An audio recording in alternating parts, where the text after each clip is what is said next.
Maharashtra municipal corporation ఎన్నికల్లో Bharatiya Janata party Mahayuti కూటమి సాధించిన ఘన విజయాన్ని పురస్కరించుకుని సిరిసిల్ల పట్టణంలో ఘనంగా విజయోత్సవ సంబరాలు నిర్వహించామని భారతీయ జనతా పార్టీ సిరిసిల్ల పట్టణ అధ్యక్షులు దుమాల శ్రీకాంత్ తెలిపారు.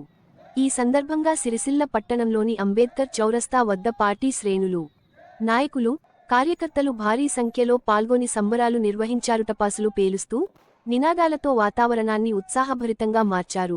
ఈ కార్యక్రమం అనంతరం దుమాల శ్రీకాంత్ మాట్లాడారు.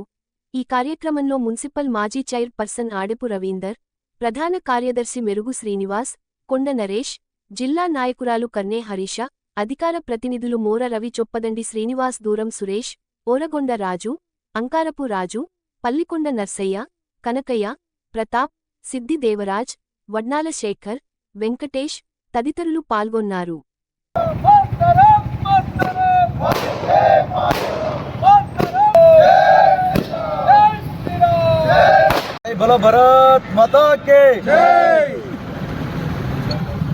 ఈరోజు మహారాష్ట్రలో జరిగినటువంటి మున్సిపల్ ఎలక్షన్లలో ఈరోజు ఫలితాలు చూసుకుంటే భారతదేశంలో భారతీయ జనతా పార్టీ ప్రభంజనం అర్థమవుతుంది.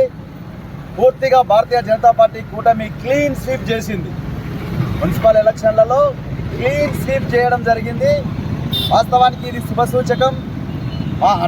తెలంగాణలో కూడా రానున్న మున్సిపల్ ఎలక్షన్లలో కూడా Bharatiya Janata party clean sweep చేసే దిశగా ఈ సంకేతాలు.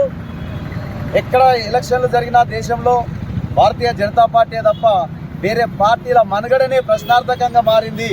రానున్న రోజులలో తెలంగాణలో కూడా మున్సిపల్తో పాటు రానున్న అసెంబ్లీ ఎలక్షన్లో కూడా ఇక్కడ భారతీయ జనతా పార్టీ జెండా ఎగరేసే దిశగా భారతీయ జనతా పార్టీ ప్రస్థానం ఉంటుందని తెలియజేసుకుంటూ జై బలో భారత్ మాతా కే, జై బలో భారత్ మాతా కే.